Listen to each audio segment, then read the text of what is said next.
being here. Thanks for the space and time. It's days like this following the last couple of weeks, months, years that I find super healing for me to come to a space where there's clearly a lot of will and passion to elevate in meeting the current moment. So I appreciate you for being here, for always warmly welcoming me, and for leaning into some of the harder parts of this that we aim to do. So this is going to be a series of 3 lunch and learns, which I'm thrilled to be hosting and facilitating. They go in order, and I'll tell you a little bit about how and why. Hey, what's up? And I will share some slides and do a bit of background work, but I will be doing some work together too for this next hour and a half. So if everybody's ready, we'll go. As I get my slides open, I do want to just hold a little bit of space for the time that we've had these last couple of weeks. And I had a mind to actually turn this upside down and do something completely different, which I didn't think was fair to Catherine or any of you who may have had a sense of what to expect. But I was this close to being like, throw the whole thing out the window and just talk. But I think structure is important. So we're going to stick with the plan. But I have very much a gift to offer anyone and everyone here to change it up if we need to. So just please stay committed to that, because this is your time. So if there's something we need to steer into, I'm happy to do that, just for what it's worth. Here we go. And don't forget to breathe, everyone, because it's important to do that. So here we are. If you're not in the right place or on the right plane, now would be the opportunity to make your way to the exit. This is the Develop a Healthy Racial Identity Learning Lunch and Learn. I'm happy to be here. You can find me, as always, you know where to find me, June and April, everywhere pretty much on social media. And I'm happy to meet you there in whatever way that comes about. The things I like to sort of ground us, and there's going to be a few of them even beyond this. So just these are the first few or first several. To actively listen as much as you talk. I'll be talking a lot, unfortunately or fortunately for you, I don't know. Depends on who you're asking, but just avoid assumptions and seek true clarity. And this goes beyond this moment in time. I think one of the foundational elements of meeting this moment is to do just that throughout our time, and to do so with even a different type of ear than we've had in the past.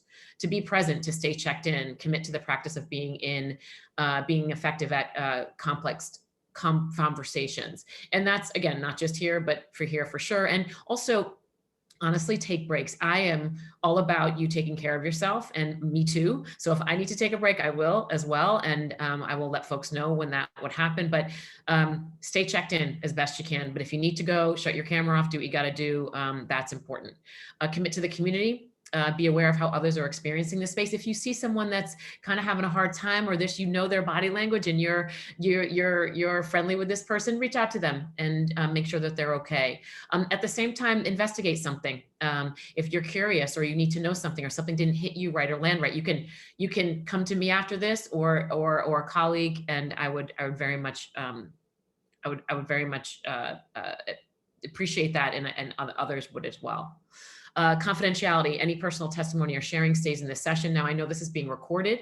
I always like to say that after we record, I always like the grace to say, I don't think this should be for everyone's consumption post, because there could be something that comes up in this session that feels more private than we intended it to be. So I like to always make that call post this. So we'll all make an agreement after this conversation of whether we are okay with it being shared universally. The series is as such: developing healthy racial identity, building strong relationships, and facing and embracing differences of race. I do these in order because you got to know who you are first. Then you got to build a healthy relationship, right? A strong relationship. And that relationship isn't always to humans, it's to complex things. And humans comes after that. So we can't stop our relationship with humans, but we can upgrade our relationship with complexity in order to be in better relationship with humans. And then the last piece is we do all those things, and then we can really go into a harder steering into into facing and embracing differences. It's those three things in order that I really think get us sharper and better prepared for what we face in the world today. And there are three little layers to this as well, which are, there's a lot of aha moments today in our lives. And I think we're more open to them than we have been maybe in the past. Like, oh my gosh, I actually didn't think of that. Wow. Like that's hitting me different. I didn't realize that. And I think I do a lot of that in some of the way I share. It's a reframing of something you thought you knew, or you knew, but now you know a little bit better. So how do we do that and take that aha moment to think about how we were thinking of something, which usually has an underpinning of bias attached to it, if we're really honest with ourselves, how that might be impacting our work.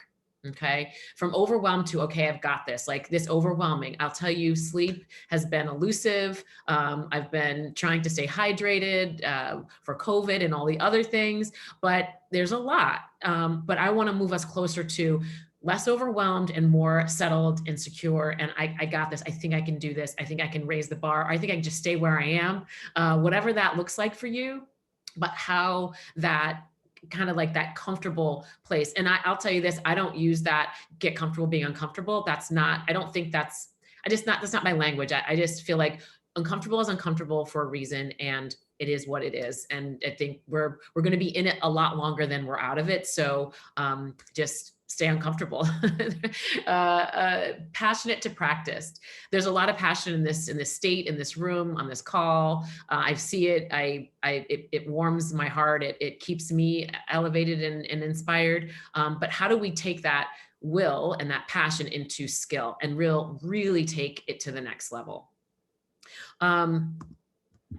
And this is what we're doing today, very specifically. So those are the overall goals of what this series is about. And then we'll get deep into this today, which is understanding our individual and collective journeys of who am I, specifically related to differences of race, culture, and class.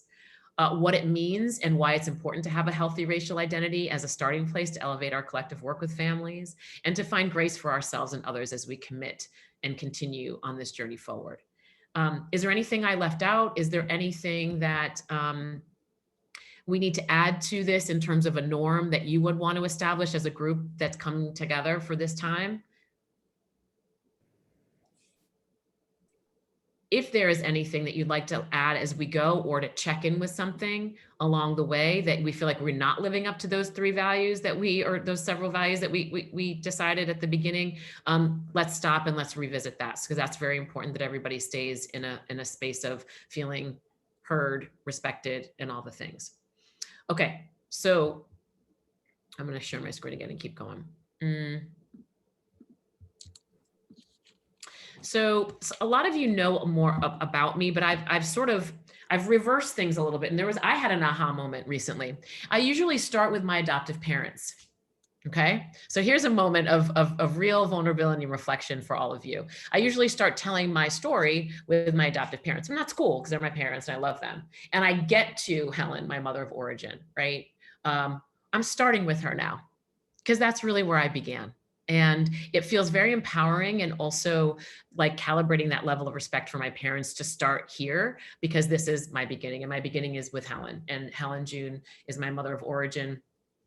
Then I went to foster care. Then I encountered Tom and Sandy, not at this point in their lives, but at a certain point. And they were married, had 3 children, 1, 2, 3. And then they decided that they wanted to adopt a girl. And the best way, the most guaranteed way you got a girl back in 1971 was to adopt one. They did not care about the race of this baby, me. And I could be biracial based on what the professionals told them, but no need to talk about race, no need to talk about adoption, just love the baby. Okay. It worked to a degree. We'll get into a little bit of that, but many of you may already know. So a lot of what I do is this idea of born in June, raised in April, because Helen, the woman that you saw at the beginning of my telling of who I am, it was named Helen June, and her mother was named June. And I have this family lineage connection to the name June.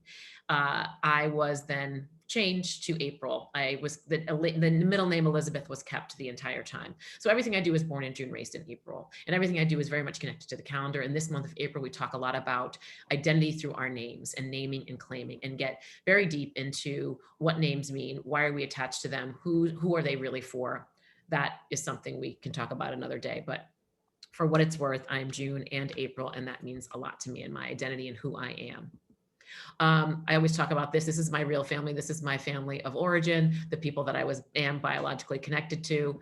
And this is also my real family. These are the people that I am connected to through my adoption experience. And if one of the families, the one that didn't keep me, is real, and the one that did keep me is not, what does that make me? So both of my families are real. It's important, and language is important. And I always kind of take it back to that, like, very simplistic, but very important and empowering moment.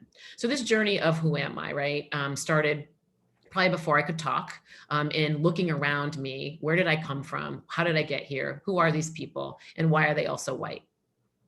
My little baby brain was probably not putting all this together and clearly articulated, but this is the journey that I was on in terms of understanding this very deep and powerful idea of who am I? And the reason why I talk about this a lot, and I have broken down my sort of key elements to how I help people internalize things, is because I didn't have a lot of discussion about identity and difference. And that was definitely a need in my family, and something that I really, really hope that more families are getting better at over time. So I was on this journey of trying to figure out who I was without a lot of support. And when I would ask questions about adoption, it would be like, pass the broccoli. My friend Joyce McGuire-Pavo says this on my podcast. And I think it's so powerful, because it's like, the questions were there. There was honest inquiry. And soon after I didn't get my questions answered, I stopped asking. And I went on this very solo identity journey. For years, we have been expecting adopted persons to do some of the deepest and most profound identity work with next to no guidance, and sometimes without so much as an acknowledgement of the complexity of this huge and essential human labor. So what we've been doing in some of our work and asking adopted persons to do, not outright, but just by way in which we do our work, is to create identity without all the pieces and parts. So it's time for all of you as professionals to do this identity work. And it's time for you to go a little bit deeper in service of this broader ability to impact families and children. So now, more than ever, there was someone on a marketing blog that I saw, like, if we had a dollar for every marketer who said now more than ever, or anybody who said now more than ever in the last year, we'd be rich. And I try to avoid saying it, but every once in a while it creeps out there. But you get the point. And the point is, today, it's almost impossible to not be on this journey of identity, even connected to, and most obviously connected to some of the things that are trending now, the pandemic and racial injustice. So if not now, when? Because now's the time where we have to think about who we're around, what type of path we will take, literally and figuratively, in the store. How are we moving around the world? We have to have a different type of relationship with ourselves and our identity. So now it's time. There's no, we thought this would be a good thing to do, maybe, but now it's like, we got to do it. So the first thing that we're going to do, and Catherine, we have the ability to put people into groups, correct? We certainly do. Just Right. let me know when and how many. Okay. So we're going to do a little exercise, and it's a very simple exercise, and it's just these I am statements. And what I'm going to do is give folks just a couple of minutes. Literally, this is like free thinking associated. This is not like deep. This is like first things that come to your mind, just pop off in, and you can write some things down. You can think about them. This is not like, super, no one's going to get up. This is a everybody gets a blue ribbon kind of thing, because we're all doing it. You're going to ask yourself, into a couple of categories, but even if it's just not in these categories, which I'll share with you in a second. So I think I think twos. I think twos are good for this. Groups of two, very simple. Okay. But before we do that, we're going to spend, I would say, I'm going to give folks, I'm going to start with 4 minutes because I'm going to keep this tight. I'm going to start with 4 minutes and then I'm going to ask and see if you want another minute to take these little statements, right? I am, 3 things. You could put 1 thing there. It's fine. I can, I have, I remember, I like, I will, I believe. You don't have to do all of these. I don't care if you do I am and you do 20 in the I am. This is not like a something that has to be so rigid. Do it the way you feel you'd like to. I will ask that you share with your partner once you get into small groups. And then I will ask a couple of folks to share once they come out of the small group. To share. But not everybody will get a chance to, so we have limited time. But I am, I can, I have, I remember, I like, I will, I believe. Do as many of these as you can. I'm going to start a timer for 4 minutes, and then I will check on everyone to see how you're doing. So, and time starts now.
Hey, Catherine. I think you're muted. Here we go. Can you send everyone, I can't seem to message everyone. Can you send everyone a note to say that go another minute on their personal readout, and then do their shares with their partner, and then we'll do that for another 5. So we'll come back together in about 6 minutes.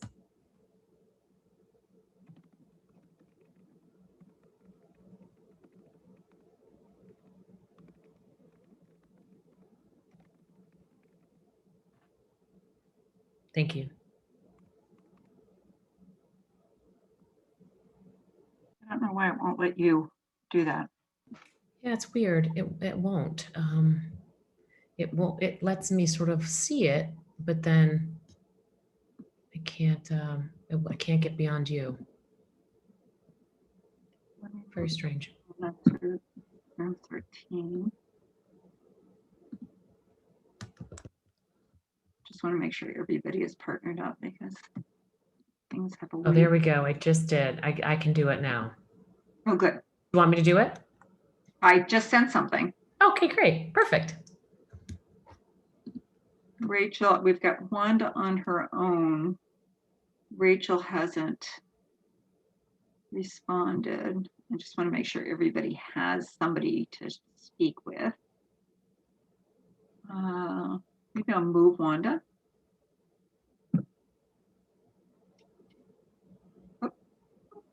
Oh, she just joined. Good. And you're tracking time? Okay. Yeah. And tell me when you have, this always takes a minute to bring everybody back. Okay. Got it. So it looks like, yeah, we got a little time. Do you, what are your IAMs? Did you, I know you were busy doing this, but we can talk about it. You don't have to. Hang on, we just got somebody else. Yep, I see that. Yep. And I should probably pause the recording. I just have to remember.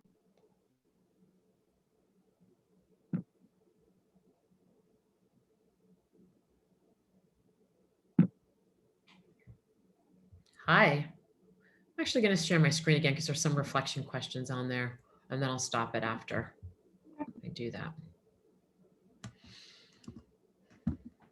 Welcome back. Everybody back? Yep. Good. Okay, we're getting there. When I close the rooms, it gives them 1 minute. So. Oh, okay. Got you. Got you. Like a lot of people are taking that last minute. Good. I like that. That means there's some dialogue. Awesome.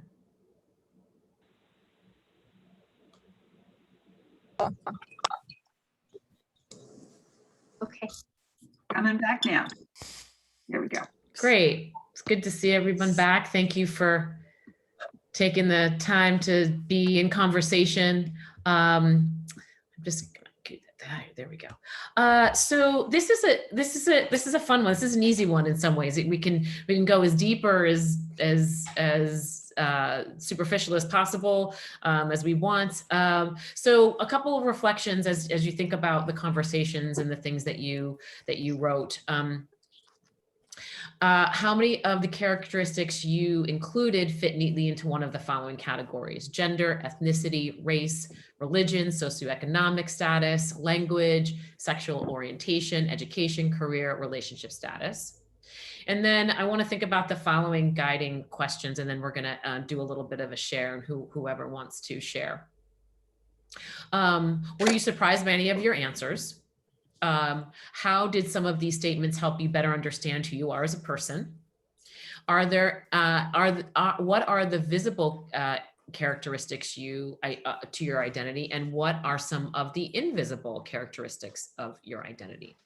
So I'm going to stop the share and just ask if anybody wants to give a little playback of how this felt, first of all, how it felt to sort of take a few minutes to think about yourself and these I am statements, and if anybody wants to share some of theirs, and if you have any thoughts on the conversation that you might have had with your buddy.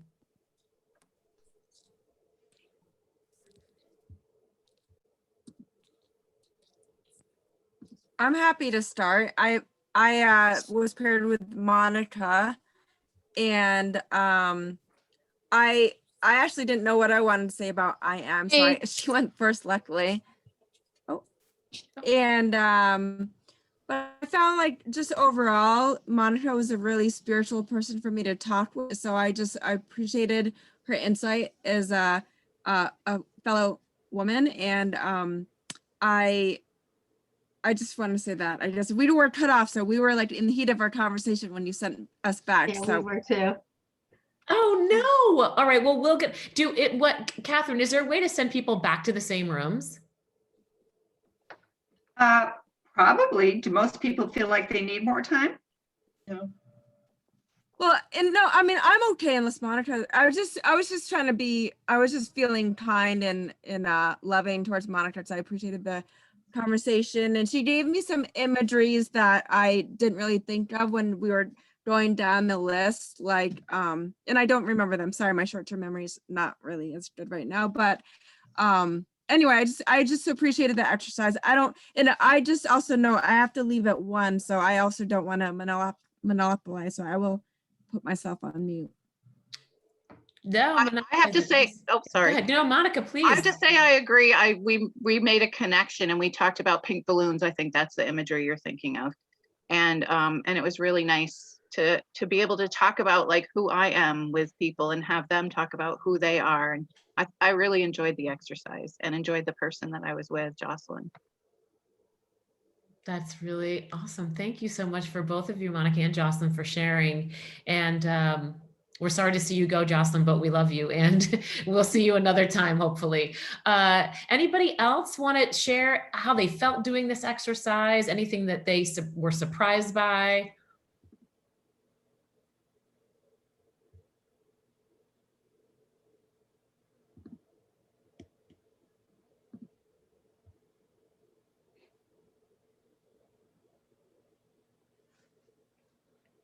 April, mostly I was surprised by when you had the screen up and we came back and the things that the very first paragraph, like how much of what we said indicated our relationship status, gender, all of that. And I realized that almost every single one of my answers was more about abstract ideas, right? Other than when I identified myself as a mother, a woman, and a friend. And other than that, it was all more, I guess it was about my relationship with the world, but not about some of those more concrete things. Okay. Yeah. Here's what's interesting, and I wonder if people would be a little vulnerable and honest with me as we do this. How many of you led, or one of the first 3 things you talked about was your race? Okay, I see a couple of hands, but a lot of shaking the head no, right? Okay, so here's the first aha moment. Guess what? This is generally how it goes with a majority white audience. Race is not something that is a lead qualifier of who you are. And in majority non-white audiences, it's usually in the top 3, if not the first indicator of an identifier of personhood and identity. It's not good or bad, it's just true. And it's something that has enlightened me over time as I do this work to say, what does it mean to have a racial identity and you're white? Well, one of the first things it means is usually it's not something that is thought of.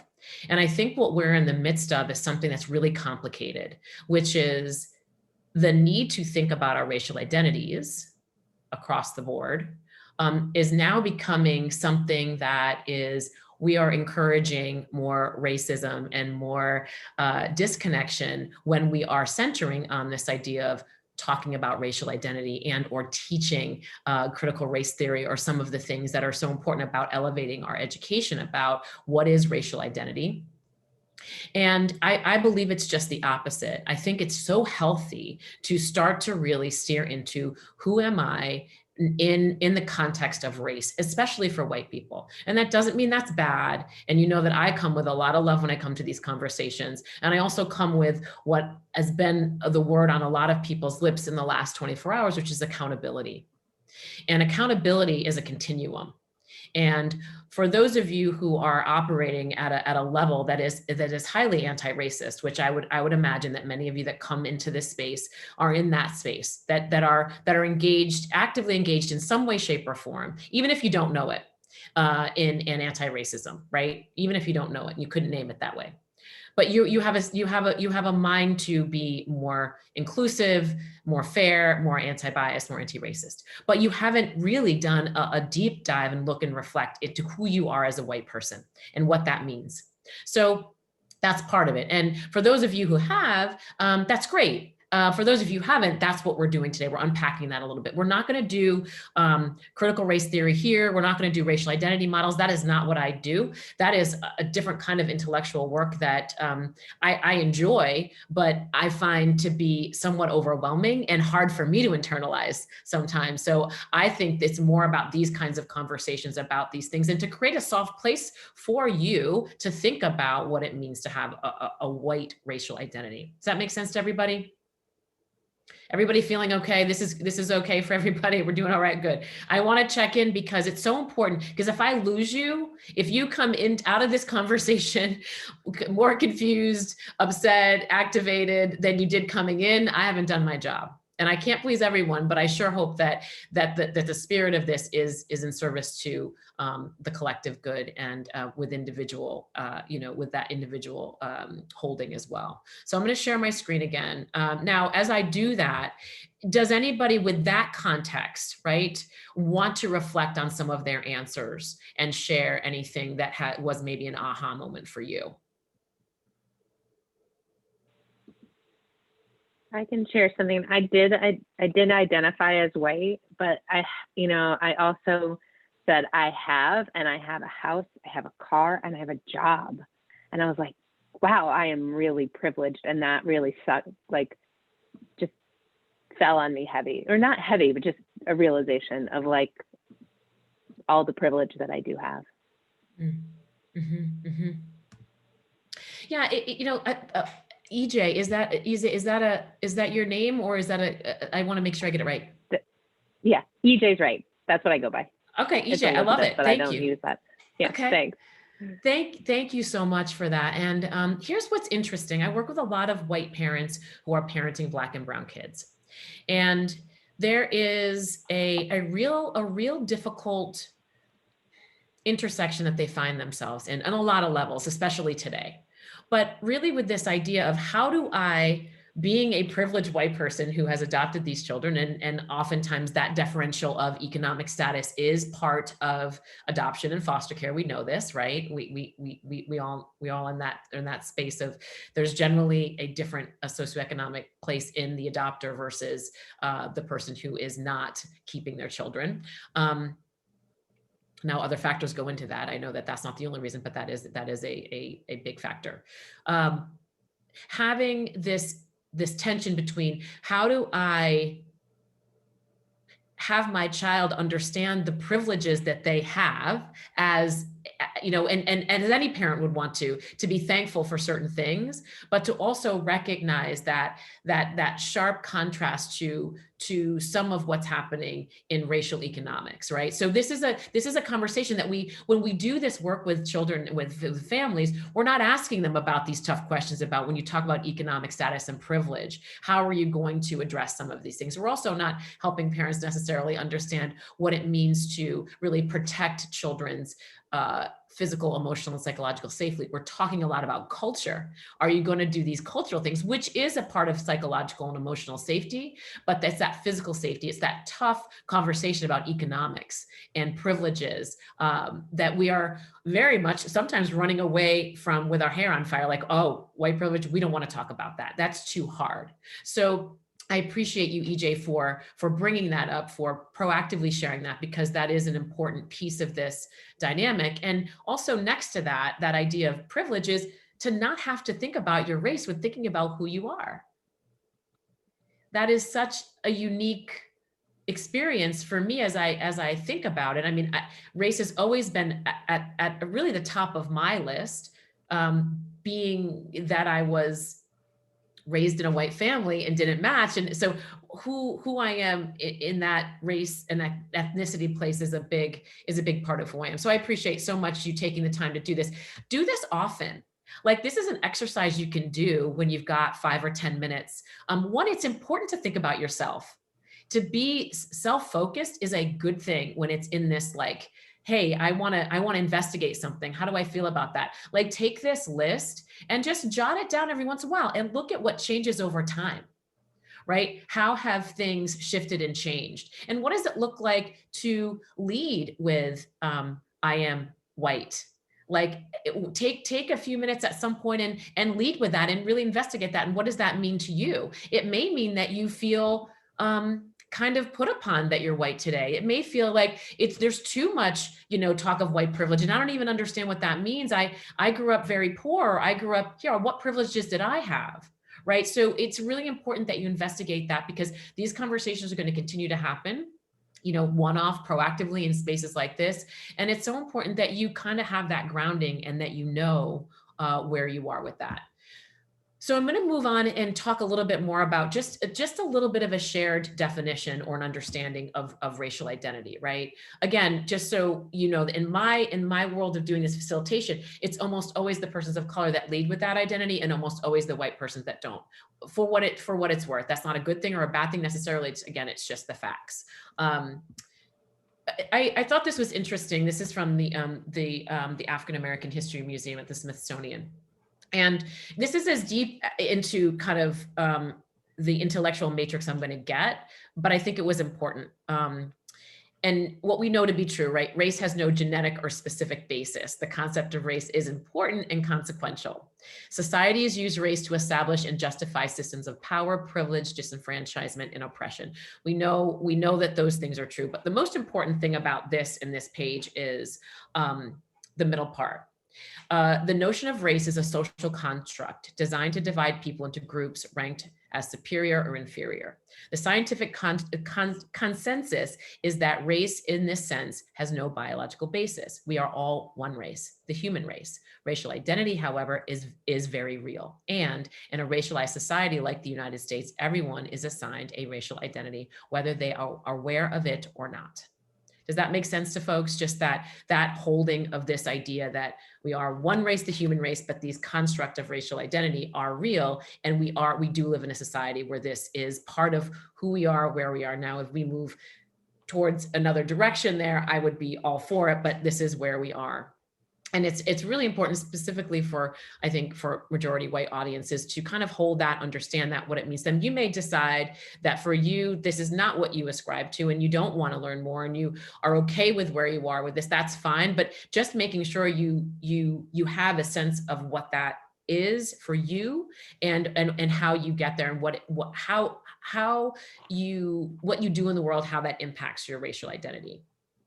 So I want to talk a little bit about this idea of relationship to racial identity. So, this is kind of my, and we'll talk about this when we talk about relationships. This is kind of the first kind of peek into the next session that we'll do about healthy relationships. And this is to this concept of racial identity. So it seems to me, and I could be wrong, but I would love to hear from folks. In the past, right, even as in the past, meaning before noon, before we started this conversation, what has your relationship been to your racial identity, right? When has race been centered for you? Is it in the last year or the last little bit of time where you feel more kind of interested in or having to think about race more than you've had to in the past? What is that past relationship to how you identify as a racial identity? And what is your relationship to racial identity today? And what would you like your relationship to racial identity to be in the future? So these are just some guiding questions that I hope that you will explore a little bit over time. I'd like to just hear folks, this is more of a real sit down with some quiet time. I put these guiding questions in here because I do think that this is a continuum, whether you started 10 years ago or yesterday or at noon in talking about and thinking about racial identity in this way. This is something that you can do. And I would really encourage you to sort of sit and think about these things. And also think about some times in your life when differences of race or culture or class made you feel something. You could have played sports on a league that had an integrated a group of folks playing together. Maybe in school you played ball with some Black kids, and that was your first real understanding of race and dynamics there. And what did that feel like for you? Just kind of think back, because these exercises to me are so critically important in terms of racial identity, and to do that proactively, to think about it, because so often I think this is something that a lot of persons of color sort of have to do as part of their personal operating system, but it becomes, less of an urgency for those of you that aren't a person of color. And to do so is the sort of part of the, I think part of the learning. So, these questions, I would encourage you to sit with. I'd love to, and if you come to the next session, we'll start the next session with maybe having a few folks share out some of what you've thought about over time related to these questions. And then the other piece that I'd love to have folks think about is that piece of, when did differences of race, culture, and class make you feel something? And I open it up to any number of things. It could be joy and elation that there was racial justice happening. It could be anger that you had to think about whiteness and you feel like, I'm tired of people saying I have privilege because I'm white. It could be that. I mean, any and all things. And I think we're a small enough group and hopefully an intentionally safe enough group that we would feel have an opportunity to do that. A little bit of a lighter exercise that we're going to do next is kind of about intake, right? So a lot of things kind of inform your perceptions and who you are as an individual. And I have this little, like, very rudimentary thing. I keep thinking I'm going to design something better, but I don't ever do it because it's so like, this is so like, what do you call that? Like clip arty, but I just kind of love it because it's so simple, but it really is intricate in terms of input and output. So I think about this idea very matter-of-factly, because when my parents adopted me, these two privileged white people, awesome, by the way, amazing white people who I love dearly and who taught me so much about like navigating in the world in a way that was polite and safe, and it served me well. Their operating system was white. It's not necessarily bad, but some of you have heard me say, like, I wanted Stevie Wonder, they were listening to John Denver. I wanted Soul Train, they were watching Hee Haw. Like, I needed certain hair care products in the bathroom, but there was Breck Prell, and there was white girl hair care products, and that was not good for this hair, right? So there are all these things that my parents were doing that were just part of their operating system that worked for them, but didn't work for me. And this is a little bit of the softer side of when we think about racial identity and how our ideas are formed and what's going into our systems and what might be informing us and how we move in the world. So what we're going to do is think about a few things. The first is, this is your sort of operating system, right here, this little matrix. Think about what you've watched, what you watch generally, like what's on your Netflix recently watched, or your Hulu or your Disney Plus or whatever the streaming platform is that you have, or if you even stream anything, if you even watch television. Think of it also maybe what's on your playlist for your music, maybe Spotify or Apple Music. What are you listening to? What are you watching? What's on your bookshelves? What are you consuming? What are all the things that are coming in? And then all of this makes a relationship, and they have interactions in your life. And then there's output, right? So there's all these things that you're like taking in, and then there's stuff that you're doing out in the world. And this is what I call this like very easy, even somewhat fun self-assessment. What is driving you? What are the things that you find really interesting and funny?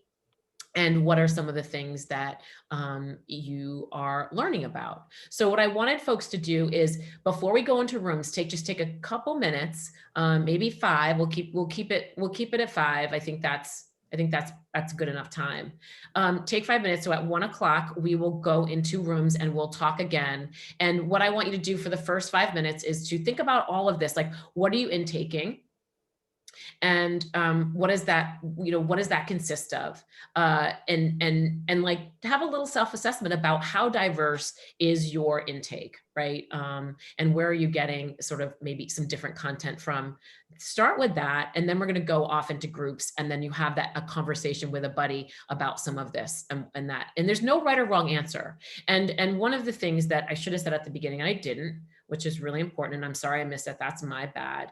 This is not about shaming or blaming or like disrespect or anything. This is a very conscious effort to have a conversation about some of the things we don't usually talk about, and not just about some of the things that make headlines or this, but really some of the things that you're doing in your daily life that kind of create the who you are and the identity that you have. So take 5 minutes, do this little exercise, think about your recently watched on Netflix or what you listen to, maybe what's on your bookshelves, what are you consuming, anything that sort of fills you up outside of work. So 5 minutes, and then after 5 minutes, I'll set the timer, and then Catherine, you'll put people in rooms, and we'll do that for 7 minutes this time. So the first 5 minutes starts now.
to take this.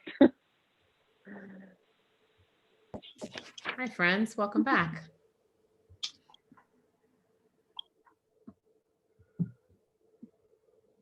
Okay, we've got everybody back again. Oh, good, good, good, good. You know how this goes. Who wants to share? And I think what I I know, fun. You're like, I know what she's gonna do now. I did jokes where you get the joke. You know, this is this is like a little bit of popcorn style here, which is and some guiding things to think about as you think about your share, or you know what you maybe discussed with your friend. What does your intake look like? What do you consume on a regular basis? Are you consciously making space for expansiveness? Are you recognizing the things you can do freely that your kid can't? That was from another presentation. Forgive me. That was something different. Sorry. You're not the only ones. And I'm sorry I messed that up. And how much what's this last one? How much do you practice? How much practice do you have in navigating differences? Okay, that's a good one. But really the first three are really the important ones. So what are you taking in? What are you consuming on a regular basis? And are you consciously making space for expansiveness? Anybody want to share? And then if not, and we, at some point, I think Catherine has something to share too, but would love to open up the floor to anybody, to any reflections on your little self-assessment. I realized pretty quickly into sort of jotting things down that, most of the things that I watch or read or listen to, are not, it's primarily produced, I think, or showing primarily white folks. And while I do think in many ways it's not something, I tend to be I'm sci-fi and fantasy buff. I love to read that stuff, the mysteries. While I'm seeing more presence of, diverse characters and personalities, the folks that are producing it, I don't think are very diverse. I do think there's been some steps, but it's got a long way to go. And it's not a lack of wanting to include. I remember recently reading a book by a South African author who, I haven't seen a picture of, but I certainly had a perspective of somebody of color in South Africa at the time. Granted, it was a sci-fi setting. So anyway, I appreciate that, Mark, so much. Any responses to Mark or thoughts? Any in that same kind of flow of you're thinking about this thing and then you peek behind the curtain a little bit and you're like, what's behind the curtain? Like who's really creating these narratives that are placed in front of us or that we're consuming? Anybody else have that kind of realization?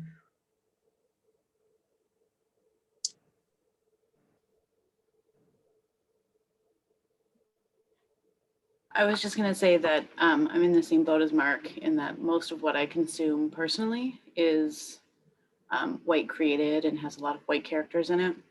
But I'm being very active in what I choose for my daughter, who's 4.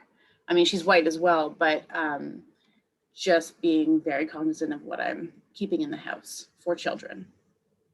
Thank you, Megan. Catherine, did you want to share too a little bit about your experience?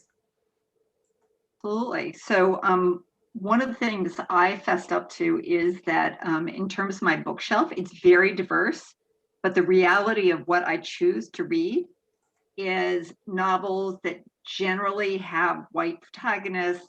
It's not what I actually read tends not to be as diverse as what sits there waiting for me to read.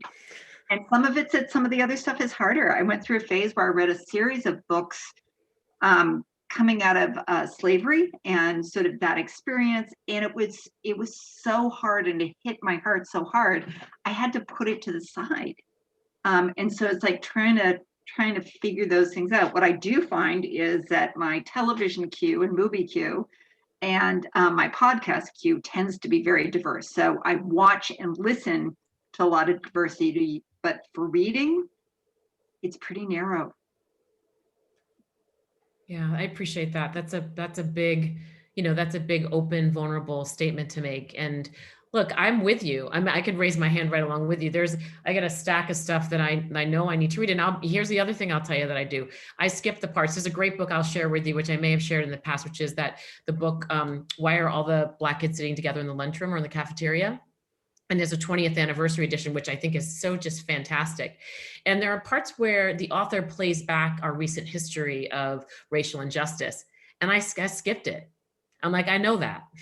Like, I know that story. I know that story too many times over. So I am tending to, for my own well-being, skipping over what I already know to be true, what I've already seen and internalized. So I do skip because I do think it's just a healthier way. And I do believe that's okay. It's okay to do. I mean, I think there's a certain point where there's a saturation that we have in terms of what we're seeing, as long as you're not taking your, sort of eye off the ball of the action that should come with that. If you have the mind to put something over here and that's okay, but the action can't stop.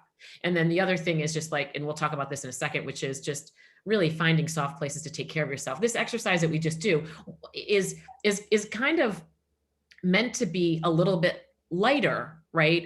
So this reflection, this self-reflection is really hard stuff to do. And you're going to get enough judgment in the world, whatever that looks like. And as human beings, everybody's gonna have something to say about something, and you're not enough of this, too much of that, all the things. We know that to be true.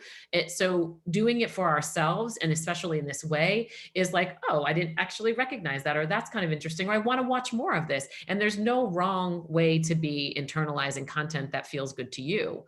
It's just that kind of that extra little added layer of thinking. And I help coach parents who are adopting Black and brown kids, white parents, to do this in service of their kid and themselves. And then once I think about the way I coach parents, I'm like, the whole world needs to be doing this, not just white parents that have adopted Black and brown kids. I'm like, oh, there's the light bulb moment for me. The aha moment is, it's not a bad thing to be thinking about kind of what is impacting us, because our perceptions are formed a lot by what we see, what we read, what we hear, who we're next to in proximity. So I appreciate folks for doing that exercise. We've got a few more minutes, and I want to just do a couple of things as we close out and prepare for the next session. So I guess I have to share my screen though. It looked pretty for me, everyone, but you couldn't see it. Hold on. You can be such a dork sometimes, I tell you. Anyway, okay, here we go. Promise I'm going to get it right this time. So here's what I want to think about as we kind of round out this. Think about some of your experiences or identities that are central to who you are. What are they? We talked a little bit about that. So once we center on that, now I want you to think about, as you move through maybe the moments after this session, where have you felt like you were ignored or not seen, or you wanted to be perceived as this, but you're perceived as that? Just think about that, because that's what we'll kind of think about as a holding place for our conversation about relationships and what people see in you, what you see in yourself. So as you see this like little arc here that we're making.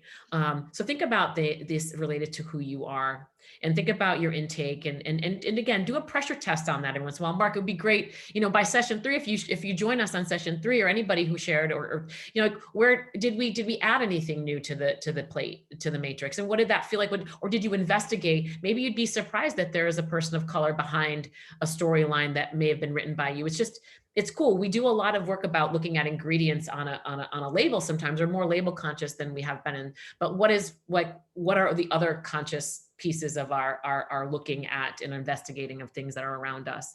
And then I think this other piece of this work is really just notice how you're feeling. This is the softer places, right? Notice how you're feeling. Did you feel anxious at all during this session? Was there tension in your body anywhere?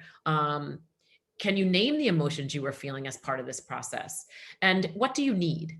What do you need, and how can people on this call or in your world, or me for that matter, help you? What are some of the things you need on this journey? You need some chocolate, you need some yoga, you need a nap, you need some water. Everybody should hydrate, by the way. Hydrate, hydrate, hydrate. That's the big word of the day and the year is hydrate. And just name those things. What is it? What can your colleagues do to better serve you? How can you be in better service to them? So this idea is like, this is not easy stuff that we're talking about and doing. And there are needs associated with that. But think about it. Name the emotion, name the tension, find it where it's in your body, take a deep breath, all the things, because this is how we'll continue to be better and better. Because, right, this idea of recognizing racism in America and doing something about it, this hill up here, and a lot of people are tired. We're just getting started, right? Like accountability, as we talk about the last 24 hours, accountability is a step forward towards true justice. So it's all of this kind of self-reflection and really focusing on you. You are the key to all of this, not your brother, your mother, your sister, your uncle, your colleague, you. And to do this kind of work is really not selfish, it's selfless on some level, and it helps, I think, kind of frame what we do as we go forward. A few things that I love, Between the World and Me, a great book.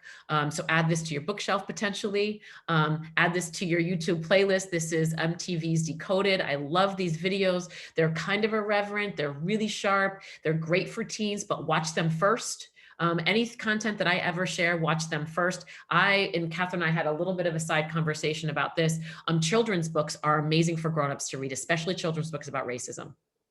Brilliant. Take a children's book, curl up in a corner, put a blanket over yourself, read that book, share it with a friend. Say, you want to get on a Zoom and let's read this children's book together. It seems oddball, just like role plays do sometimes, but I'll tell you what, there are so much good language in those books and they're great. It's the simplest sort of language, and grownups can benefit from these children's books as well. And I have a few, I can share those with Catherine, a few of my favorite.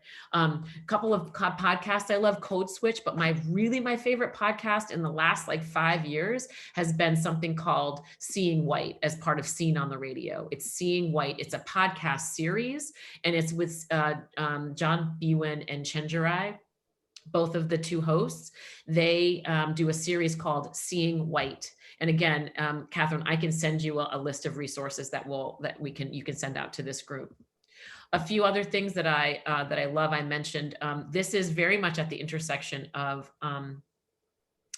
adoption and differences of race, which is called the Black Anthology, Adult Adoptees Claim Their Space, a diverse exploration of the Black adoptee journey. This is a great book of essays. So this is great to have on your bookshelves in your agency. It's great to open to any essay and read it. You might want to open to mine. I'm not sure what page it's on, but it's decent. You might like it.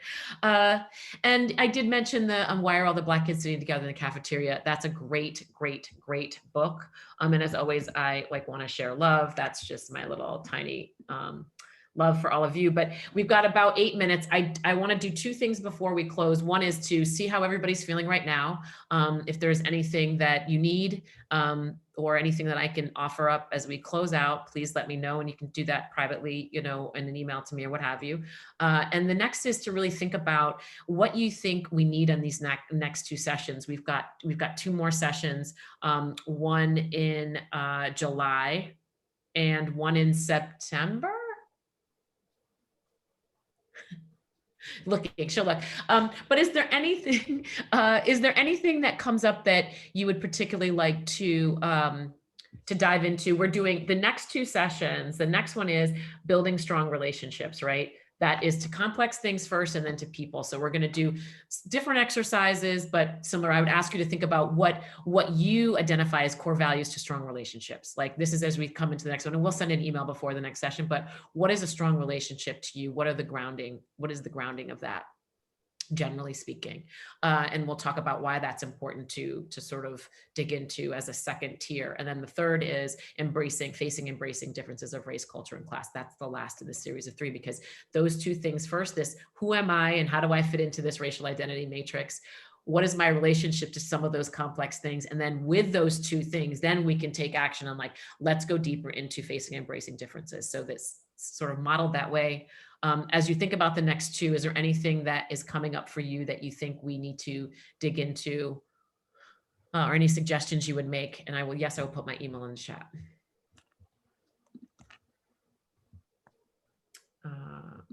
So just giving you the dates, July 21st is our next one, and then October 20th is our third April. Okay.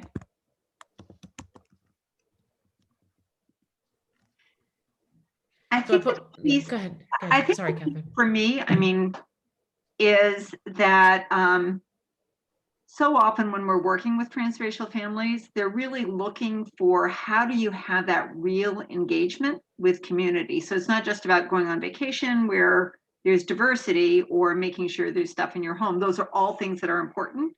But how do you go deeper, and how do you like stop that person in the grocery store when there's so few in Vermont, but they're there and they're increasing in numbers, people of color. Like, how do you do those pieces, and what's that role? So a little more specific and Sure.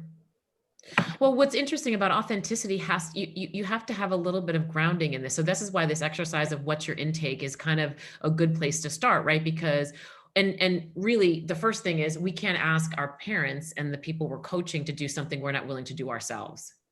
Right. And to have some experience with that. What does it look like to be curious? What does it look like to go to a place that feels a little bit not so your speed, but to do so with some grace and some humility and a little bit of confidence to say, like, I'm going to try. So I do feel like I would always say to parents is like, how much practice do you have at being in places that are different than what you're usually in? And not just on behalf of your kid. Like I would say, go to these places without your kid.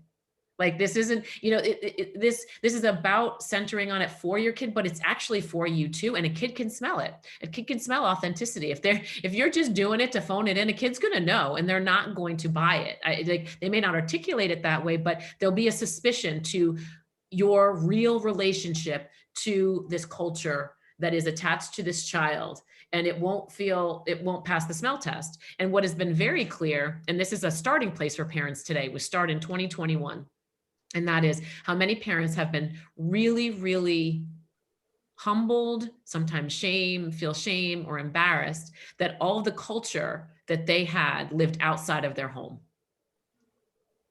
Because when you haven't been able to go out as much, recognizing that a lot of the culture that you were intaking was elsewhere, and without a way to go to those places, it wasn't living in the home.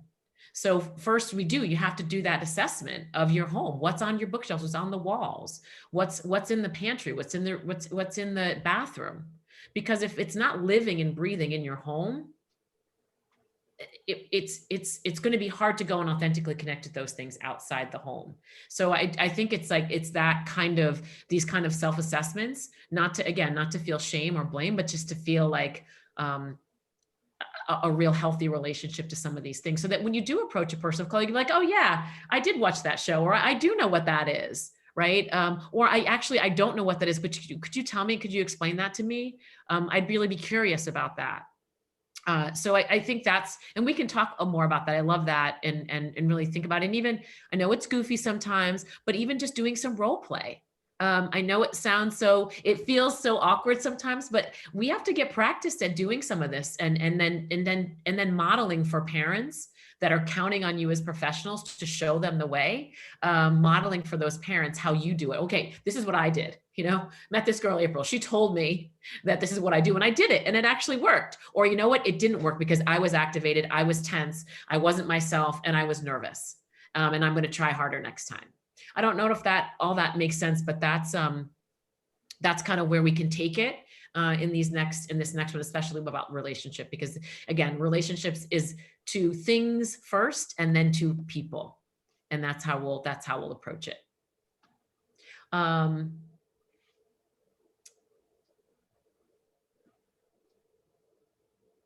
Yeah. Okay. This is a great, from Melissa sent a very an important thing to focus on, which is, and this is real. And this is where it gets tough. In the last couple minutes, I'll just say, and this is why it's important to take care of yourselves. We are reckoning with some things about the system of adoption, especially around children of color who are obviously disproportionately removed from their families. And that is something that starts to become a very big tension for us as professionals and for adoptive parents who have benefited from a system that does in some ways treat persons of color differently than white persons. So we have to recognize that. We have to sit with that. We can't become so emotionally activated that we can't continue to parent or be professionals, but really think about how to hold that and then what you're going to do about that. It doesn't mean you have to become an activist. It would be great if you did, and that's what you want to do. That's different. That's great. But it really is about family first, centering on that for your family first, to be able to ask the tough questions, because kids are getting hip to this idea of, you know, what really happened, mom or dad? Like, why wasn't I able to say with my family, what's up with that? Like, these dynamics are becoming much more fully absorbed by all of us, and children are no different. So we have to get ready for some of that. So we can talk a little bit about that as well, but that's real. It's hard. Back to taking care of yourself, making sure you have a good support system around you, but you're here where you are now. You did not create the system, but you are a part of it, and you can have a voice in changing it should you desire. But the biggest system to focus on is your family system. So we can talk a little bit more about that, but that was a really important question, and it's hard. So I appreciate all of you, as always, Catherine, for bringing me to the table, and for having this time with all of you, and holding a lot of love and respect. And we'll see you again in a few months' time. Thank you so much, April. And I'll be sending out a follow-up email to everybody with resources, as well as an evaluation where you'll have an opportunity to, again, think about, is there anything else that should be focused on over these next couple of sessions? Please, that would be great. Appreciate you so much, and sending all my love. Thank you. Bye. Thank you, Thanks so April. much. Bye. Bye.